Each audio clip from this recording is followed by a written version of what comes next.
प्रणाम, जय श्री राम। भारत की धरा से अंतर्राष्ट्रीय जगत में सनातन की अलख जगा रहे मेरे साथ में जगत गुरु रामानुजाचार्य स्वामी रत्नेश प्रपन्नाचार्य जी महाराज मौजूद हैं।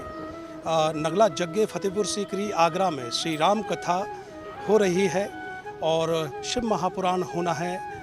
महायज्ञ महारुद्र यज्ञ 1100 कुंडी होनी है। ऐतिहासिक कार्यक्रम है। प्रभु जी, आपका स्वागत है सर्वप्रथम संस्कृति टीवी पर और कलर स्टूडियो।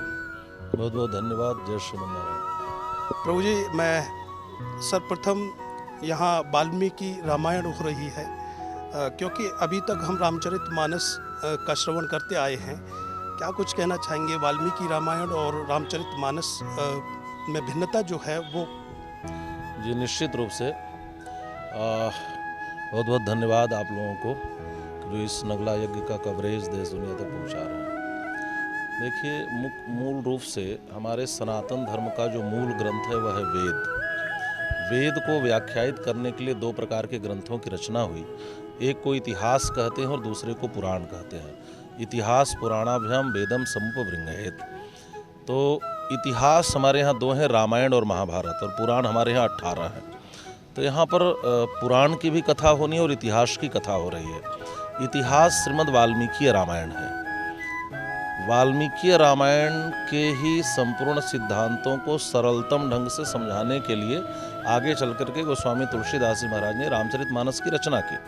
तो वाल्मीकि रामायण के विषय में दो बातें हमें समझनी होंगी। पहली तो यह कि वेद का अवतार माना जाता है वाल्मीकि रामायण।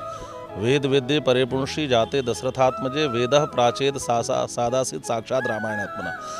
वेद स्वयं रामायण के रूप में अवतार लेकर आए। जैसे भगवान नारायण राम के रूप में अवतार लेकर आए, तो राम जी के गुणानुवाद करने के लिए स्वयं वेद वाल्मीकि रामायण के रूप में अवतार लेकर आए। वाल्मीकि रामायण विश्व वाङ्मय का प्रथम काव्य है। वाल्मीकि रामायण से पहले केवल वेद था।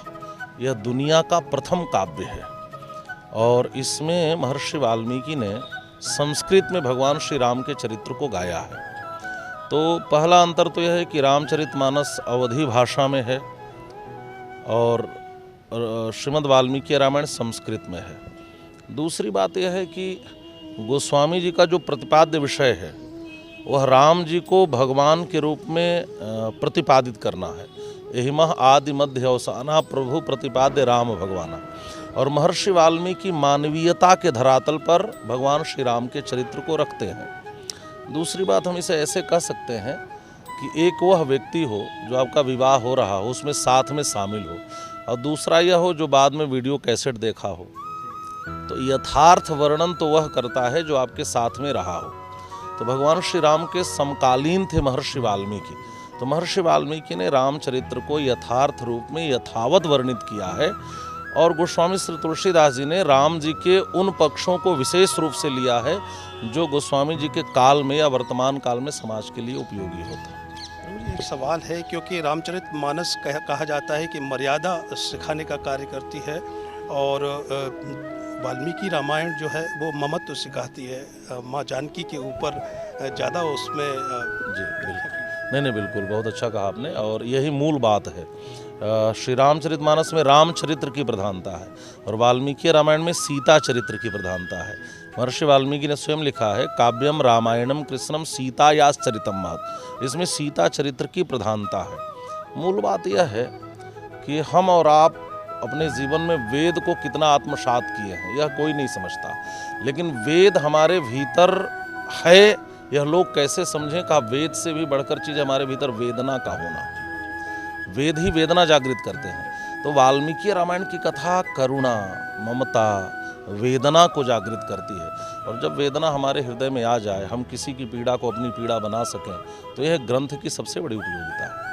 सवाल मेरा ये है कि यहाँ 1100 कुंडी महारुद्र यज्ञ होना है, श्री राम कथा चल रही है, शिव महापुराण होना है, रासलीला होने जा रही है, शोभानंद भारती जी महाराज के सानिध्य में ये सब कुछ हो रहा है।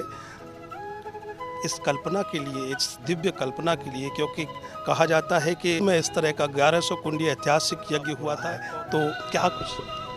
नहीं, मैं आभार प्रकट करूंगा स्वामी शोभानंद जी महाराज के प्रति। उन्होंने इतनी अच्छी संकल्पना की और यहाँ के क्षेत्रवासी उनकी संकल्पना को साकार कर रहे हैं। और लेकिन ये सही है कि सामान्य व्यक्ति की कल्पना से परे आयोजन है और भारत ऋषियों का देश रहा है।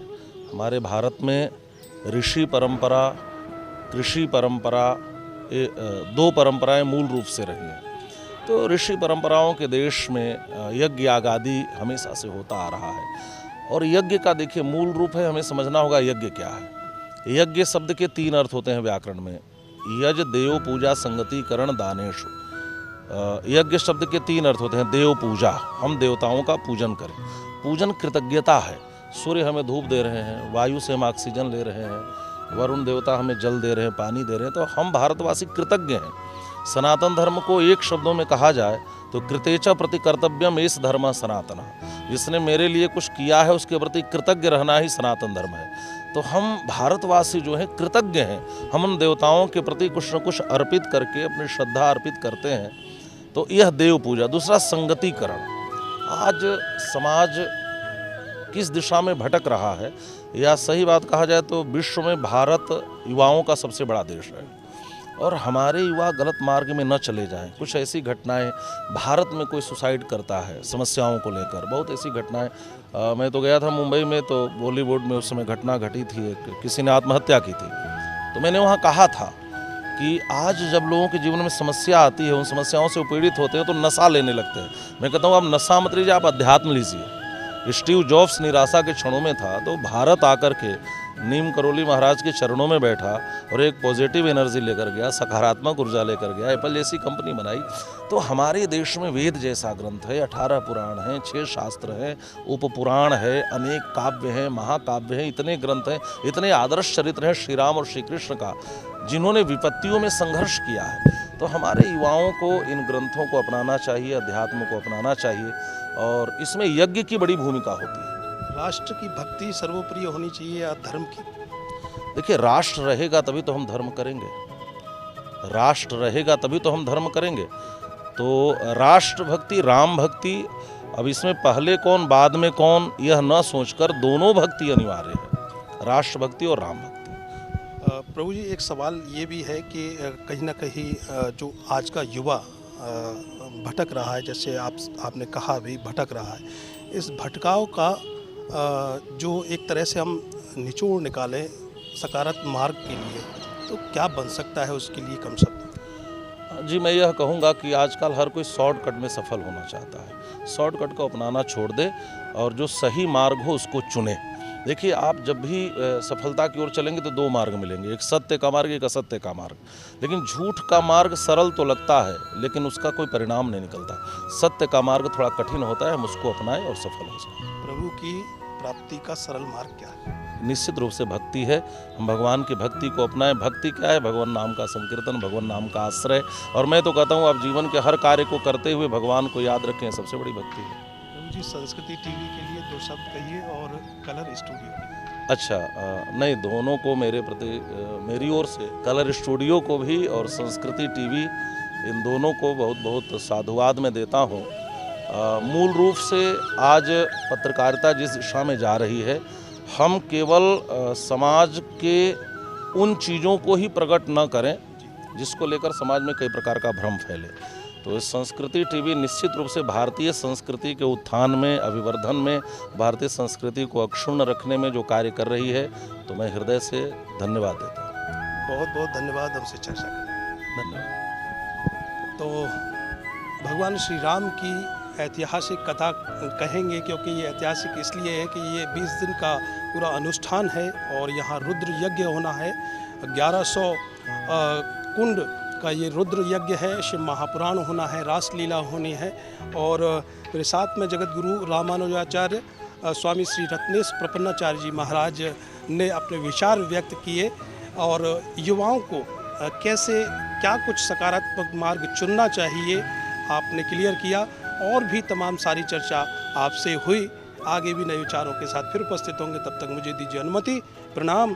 जय श्री राम।